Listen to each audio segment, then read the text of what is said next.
Nabanggit rin po niya, nandiyan po rin po yung reward na kanyang sinabi noon. 1 million po sa mga Ninja Cups patay. Malinaw, mga tol. Malinaw po ito. 1 million po sa mga Ninja Cups patay. O, reward po yan, ha? Buhay, kalating million lang po. Pag lumaban, 2 million. Ito naman ang pahayag ni Senator Bong Hindi, ano. Pagpatay lang, 1 million. Kapag ka lumaban, sa mga Ninja Cups ang tinukoy niya rito, ha? 2 million. Kapag ka buhay, 500,000. Pero tinatanggi siyempre ni Senator Bongo. noong October 12, 2024 kaugnay sa reward system. Wala pong reward system. Yung reward system, na wala na po reward system na umiiral sa Office of the President o kay dating Pangulong. Kasi Kanino kayo naniniwala ngayon, mga tol? Kay Bongo o kay Bongo? Senator Bongo versus Senator Bongo. Ang tanong, kanino kayo naniniwala, mga tol? Yon, magandang araw po sa inyong lahat, mga tol. Ngayon po ay February 15, 2026 at pag-usapan po natin patuloy ito pong kinakaharap ngayon na problema ni Senator Bongo. Ito po ay kaugnay sa pagbanggit na po sa kanyang pangalan bilang kasama sa mga co-perpetrators ni dating Pangulong Rodrigo Duterte para po sa kasong crimes against humanity. Lumabas po ang balita po na ito yesterday at kasama po ang 7 iba pa, sila po ay formal ng pinangalanan ng ICC bilang co-perpetrator. Sino-sino po ba ang mga kasama nito pong si Senator Bongo? Nandiyan siyempre ang nagtatago ng senador na si Ronald De La Rosa, ang mga dating PNP chief na sina Oscar Albayalde, ang namayapang si Camilo Cascolan, at si Vicente Danao. Kasama rin po ang mga dating hepe ng NBI na si Dante Giran at saka si PIDEA Director Isidro La Peña at ang dating Secretary of Justice na si Vitaliano Aguirre II. Pero ang malaking katanungan sa atin ngayon, mga tol, ay ano ang susunod na hakbang nito pong si Senator Bongo? Yan po yung pagkwentuhan natin sa oras po na ito. Ano? Siya po ba sa tingin ninyo ay magpapatuloy pa rin sa kanyang trabaho bilang senador, magpapakita sa sesyon sa Senado at hindi po ba niya gagayahin ito pong si dating senador o si Senador Ronald De La Rosa na sa kasalukuyan ay nagtatago po? Pero mukhang sa pahayag naman ni Senator Bongo ay hindi naman po mangyayari yan, ano? Kasi sinasabi niya po dito sa kanyang naging statement kahapon bilang tugon sa pagbanggit sa kanyang pangalan ng ICC bilang co-perpetrators ay ang mga sumusunod. Sabi po niya, basahin ko lamang po muli yung kanyang statement given yesterday, February 14, 2026. I have recently been made aware of the allegation referenced in the redacted version of the document containing the charges issued by the International Criminal Court from the Office of the Prosecutor on February 13, 2026, in which my name has been identified as an alleged co-perpetrator. I dispute these allegations, which are entirely unfounded, one-sided, unfair, and bear no relation to the reality of my roles and responsibilities during my service as a Special Assistant to the President from June 2016 to October 2018, as well as Executive Assistant to the Mayor of Davao City from 1998 to 2016. Let me be clear, at no time did I have any involvement in, knowledge of, or authority over these allegations. It is also inaccurate to claim that I was chief of the presidential management staff then, since at no point in time did that responsibility fall under mine. Alam ng aking mga kababayan na ginawa ko lang ang aking trabaho na naaayon sa batas ng tao at batas ng Diyos upang matulungan ang aking mga kapwa Pilipino, lalo na ang mga mahihirap at walang ibang malalapitan kundi ang gobyerno. Throughout my career, I have upheld the highest standards of integrity, transparency, and dedication to the welfare of our people. I will not allow these baseless accusations to distract me from my responsibilities as duly elected Senator of the Republic. My focus remains steadfastly on serving the Filipino people, particularly the poor and vulnerable. Patuloy kong gagawin ang aking trabaho at magseserbisyo ako ng tapat at may malasakit dahil naniniwala ako na ang serbisyo sa tao ay serbisyo sa Diyos. Mga tol, kung papakinggan po natin at uunawain natin, syempre, ang mga sinasabi po na yan, nito pong si Senator Bongo, maliwanag po na magpapatuloy po siya sa kanyang pagganap ng tungkulin bilang senador. Pero, ang malaking katanungan dyan, kung yan po ba ay kanya talagang tototohanin. Malalaman po natin yan sa pagbabalik po ng sesyon ng Senado. No? Kailan po ba babalik ang sesyon ng Senado? Kung natatandaan po ninyo, noong nakaraang pagtatangka, noong nakaraan nagtangka po ito pong minority na mapalitan ang liderato po ng Senado. At doon nakita po natin na may pagkakaisa naman talaga ang mga minority. Kaso lamang, hindi po nagpakita ito pong si Senator Bato de la Rosa, kaya po hindi sila nagtagumpay. No? Ano ngayon ang magiging implikasyon ng mga pangyayari na yan? Nagpapatuloy pa rin kasi yung pagnanais ng minority na maagaw ang leadership sa Senado. Kaya kung sakasakali, nagagayahin po nitong si Senator Bongo, ito pong si Senator Ronald de la Rosa, dalawa na po silang mababawas physically diyan po sa Senado. At kung magkakaroon po ng pagpapalit, kinakailangan po ng kanilang physical presence sapagkat hindi sila pwedeng bumoto para po sa leadership ng Senado kung sila po'y wala mismo sa sesyon ng Senado. Kaya tingin ko, iyan ang ilan sa mga konsiderasyon na titingnan dito ni Senator Bongo. No, kailangan nilang maagaw yung leadership. Otherwise, patuloy na mangyayari na yung mga gusto po nila dyan sa Senado bilang minority ay hindi po mangyayari sapagkat alam naman natin na sa bawat pagkilos sa Senado, numero po ang pinag-uusapan. Kung sino po ang mas marami, kadalasan sila po yung nasusunod. Pero balik po tayo dito po sa tanong, dadalo pa kaya ng sesyon si Senator Bongo? Malalaman po natin yan bukas sa pagbabalik po ng sesyon ng Senado.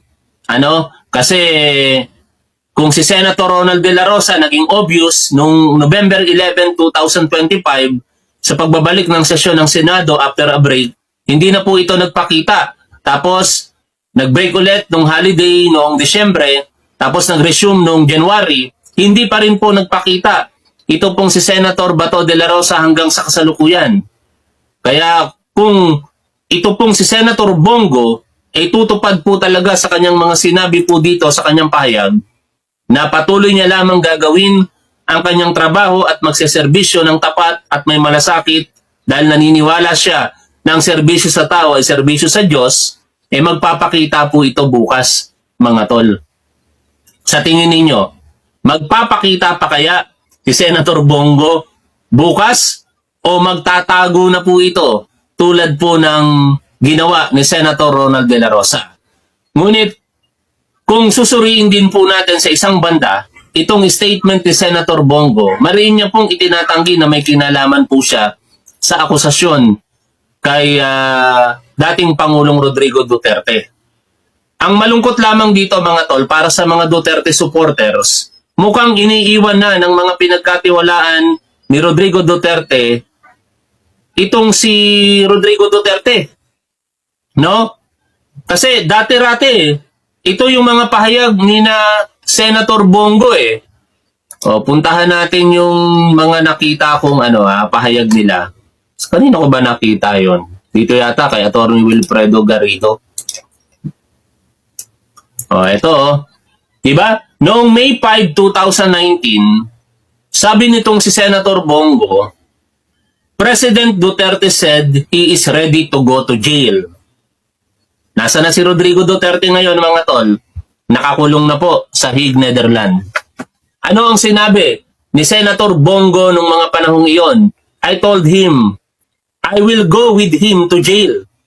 That is how much I love the President. Pero kung babalikan natin yung pahayag ni Senator Bongo, mukhang hindi po ganun. Sapagkat hindi niya nga sinabi na hindi totoo ang mga alegasyon kay Rodrigo Duterte. Walang ganun eh. Ang sinabi niya, hindi totoo ang mga akusasyon sa kanya. Hindi na kay Rodrigo Duterte kung hindi sa kanya na mismo.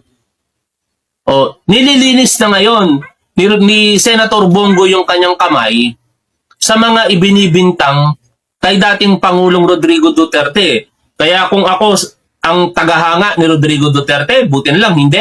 Masasaktan ako para kay Rodrigo Duterte. Sa totoo lang mga tol, kung Duterte supporter ako, kung ako'y Rodrigo Duterte supporter, masasaktan ako sa mga naririnig ko ngayon dito sa mga pinagkatiwalaan ni Rodrigo Duterte. Si Vitaliano Aguirre III, o the second, ganun din ang sinasabi. Wala daw siyang alam kung meron mang katotohanan yung mga extrajudicial killings na yan o tokhang, wala daw siyang kinalaman dyan. O nililinis nila yung kanilang sarili. Pero, never na nilang pinagtanggol si Rodrigo Duterte sa mga latest statement na yan.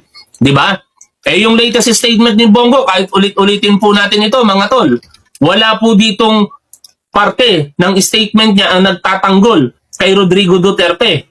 Hindi nyo po makikita dito sa statement na ito na pinagtanggol niya si Rodrigo Duterte. Ang pinagtanggol niya lang dito kanyang sarili. Malinaw sa kanyang sinasabi dito na walang katotohanan ang mga inaakusa sa kanya in relation sa mga akusasyon kay Rodrigo Duterte. Puntahan naman natin si Senator Bongo, Bato de la Rosa. Noong March 12, 2025, ito po ang sinabi nitong si Bato de la Rosa. I am ready to join the old man, hoping that they would allow me to take care of him. Hanggang salita lang mga tol. Chismis pa nga lang ng warrant of arrest laban kay Bato de la Rosa, hindi na nagpakita. Nagtago na. Maniniwala ka pa ba? Kayong mga Duterte supporter, paniniwalaan nyo pa ba ang dalawa na ito? Si Senator Bongo at si Senator Ronald de la Rosa? Obvious na obvious po ngayon na ayaw po nilang samahan si dating Pangulong Rodrigo Duterte. No?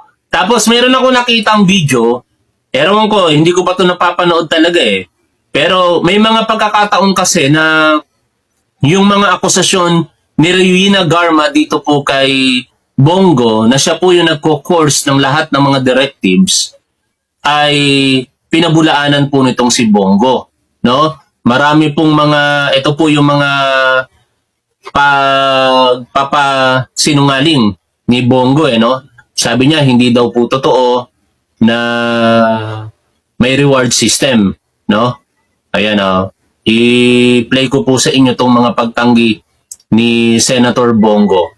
Katulad po dito sa balita po na ito, ipakita ko lamang po sa inyo mga tol. Ito, pakinggan po ninyo yung balita. Senator Bongo, who was special assistant to former President Rodrigo Duterte, denies any involvement in the operations of the police during the previous administration's anti-drug campaign.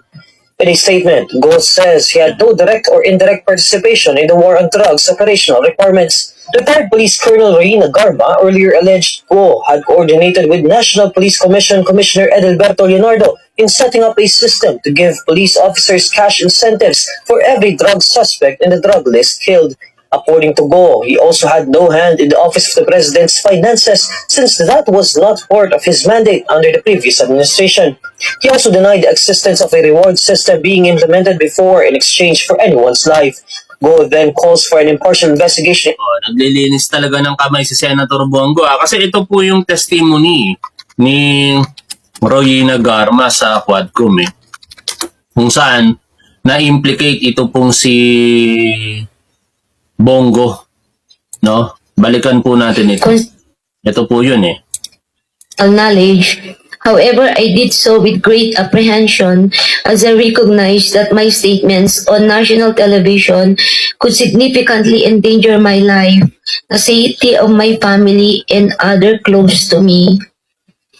After considerable reflection, I am now executing this affidavit to provide a comprehensive information to the Quadcom regarding everything I personally know about the war on By the way, bago magkalimutan, si Royina Garma ay ngayon ay nasa kustodiya na po ng International Criminal Court bilang testigo. No? At napakahalaga po ng testimonya ni Royina Garma, lalong-lalo na dito po sa akusasyon kay Senator Bongo. Kasi si Royina Garma ang nagsasabi na lahat ng mga desisyon, direktiba dumadaan kay Bongo bago ito i-implement. Partikular yung tinatawag nilang Davao Model na war on drugs nang ito po ay i-implement into national level during the presidency of Rodrigo Duterte. drugs during the former administration. On May of 2016, Ito na. I received a call from the then President Rodrigo Duterte at approximately 5 in the morning, instructing me to meet him at his residence in Doña Luisa, Davao City.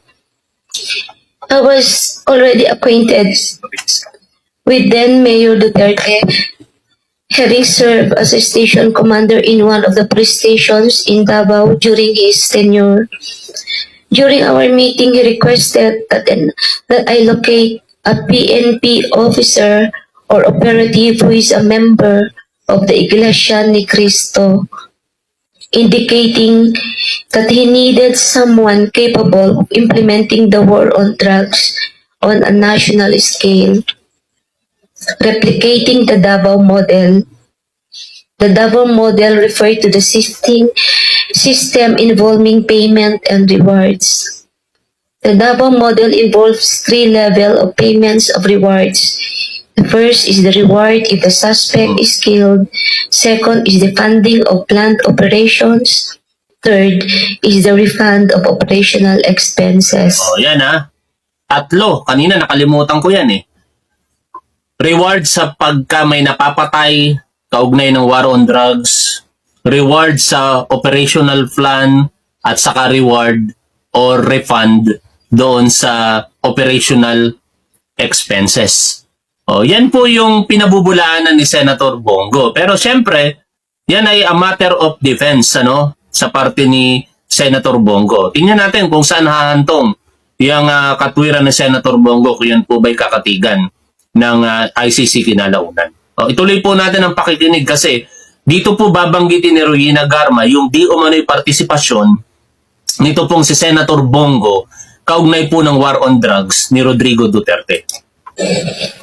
Initially, I informed the President that I was unaware of any individual with those qualifications as I had not been assigned outside of Davao, nor had I served in a national capacity with the PNP. However, I recalled my upperclassman, Edilberto Leonardo, who was handling the Criminal Investigation Detection Group and was also a member of the Iglesia ni Cristo. I mentioned his name to the President. On the same day, a certain individual named Booking contacted me by the phone to request Leonardo's contact details, which I promptly provided. A week later, I learned from Arthur Narsolis via phone call that Leonardo had been summoned and was instructed to proceed to Royal Mandaya Hotel for a meeting. Leonardo informed me that he stayed at the hotel for 3 days, during which the president directed him to organize a task force similar to PAOK-TL. When Leonardo relayed this information and urged me to join the task force, I declined, citing my lack of experience in handling such operations. Leonardo subsequently informed me that he had prepared a proposal routed through Bongo Yan. outlining the task force of Yun na yung unang pagbanggit ni Royina Garma. At malakas po itong ebidensya para po sa prosecution kasi meron pong tao na tumitestigo tapos may kaakibat na mga corroborative evidence o karagdagang ebidensya para sa kanyang mga sinasabi. At ito po ay laban kay Senator Bongo. Kaya nga binigyan ng pagkakataon si Royina Garma eh. Di ba dapat nga arestado na ito sa Pilipinas kung tutuusin eh. Pero pinagbigyan, nakalabas ng bansa kasi nung mga panahon iyon, wala pang warrant of arrest at ngayon, sa kabila ng merong warrant of arrest sa kanya, ang tinutukoy po nating warrant of arrest, kaugnay po ng pagpapatay kay retired General Wesley Barayuga, no, yung naging board member ng PCSO na di umano'y pinapatay ng mga grupo ni Royina Garma diyan po sa Mandaluyong City. Pero hindi na po umabot yung warrant of arrest na yon at mukhang hindi na rin po pinupurso ng ating gobyerno sapagkat so far nasa kustodiya nga ng ICC ito pong si Royina Garma. Pero wag tayo mag-alala doon mga tol sapagkat hindi naman mawawala po yung kaso na yon kay Royina Garma. No, ang tanong na lamang kung kailan matatapos yung kanyang testimonya, yung kanyang pagiging witness sa ICC, and after that, wala nang pakialam sa kanya siguro ang ICC at pwede na siyang ipursu eventually ng ating gobyerno. Pero ang pinakamahalaga ngayon, syempre yung kanyang testimonya na magdidiin. At ito nga po yung mga sinasabi niya dito para po kina Rodrigo Duterte at mga co-perpetrators nito, in particular, ito pong si Senator Bongo. operations which would encompass Luzon, Visayas, and Mindanao. He also inquired if he and his classmates could have a courtesy call with the president through Bongo for a photo opportunity. Considering this, I thought it would be prudent also to invite my classmates, Bakay, Vilela, Grijaldo, Tuzon, and Dueñas, to join the courtesy call. Hindi pa nababanggit itong mga pangalan na kanyang sinabi ng ICI, no? Kasi 8 pa lamang. Pero meron po sa huling bahagi ng dokumento ng ICI na yon, doon sa isang page, sa mga pangalan po nila na nakalagay doon, other PNP high government officials, i-check na nga lang natin in particular sa post ni Attorney Conti. Baka magkamali ako sa pagbanggit ito po. Sabi po dito sa huling bahagi, other PNP members and high-ranking government officials. No? Kaya posible, yung mga iba pang mga opisyalis ng ating kapulisan, baka kinalaunan, papangalanan din po ng ICI. At dito sa testimonya na yon ni Royina Garma, malinaw po na sinasangkot niya dito si Senator Bongo. The members of Class 97 and Class 96 of PNPA were accommodated in a separate room at the TPWH office in Panacan, Davao. The president did not enter our room and I was unaware if he visited the Ngayon, talo na tayo dito. Kasi may mga video noon na kumalat ang interview ni Senator Bongo kung saan nakukumpirma niya na meron talagang reward system. Tapos kinalaunan, tinatanggi niya. Hindi ko makita yung particular na link. Kaya ang nakita ko lamang dito, isang uploaded video ng Kakamping Forever channel. Sige, subscribe na rin natin siya. At nakalagay po dito, Bongo, nagsinungaling. Madepensahan lang si former President Rodrigo Duterte. Uploaded po ito 11 months ago. No? Pakinggan natin ang vlog po na ito.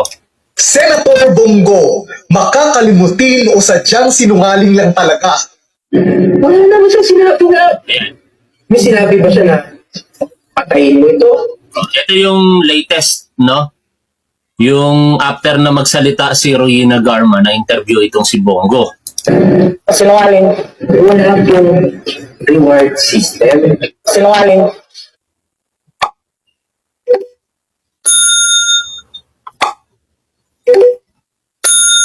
Disclaimer: no copyright infringement intended. All photos and videos credit goes to the rightful owners.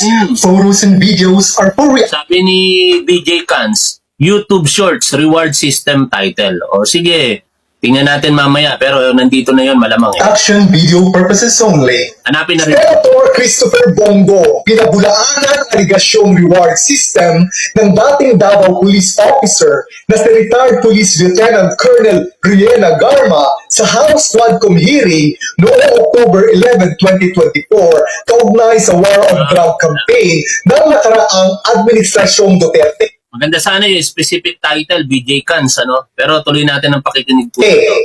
Wala pong reward system. Ang reward system na wala na pong reward system na umiiral sa Office of the President o kay dating Pangulong Duterte.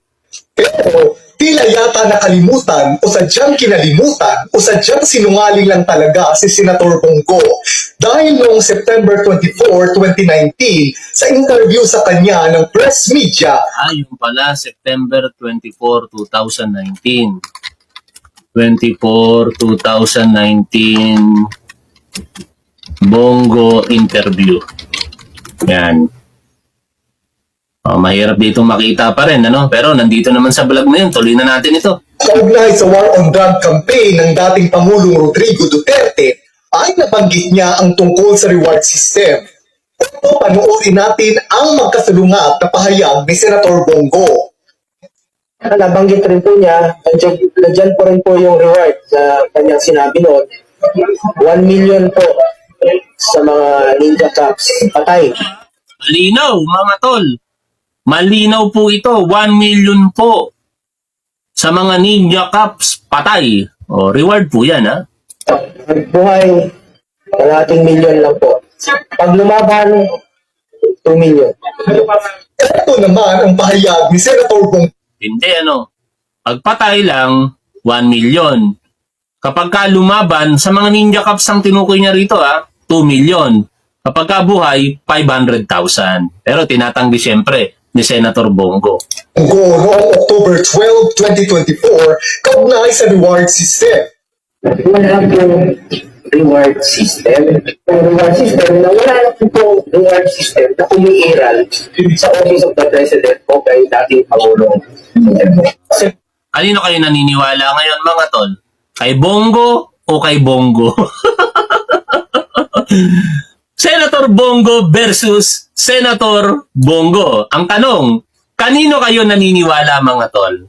Sinasabi ni Senator Bongo noon, may reward para sa mga ninja cops, 1 million pesos pagpatay lang, pagka lumaban at napatay, 2 million pesos, kapag kabuhay, 500,000 pesos.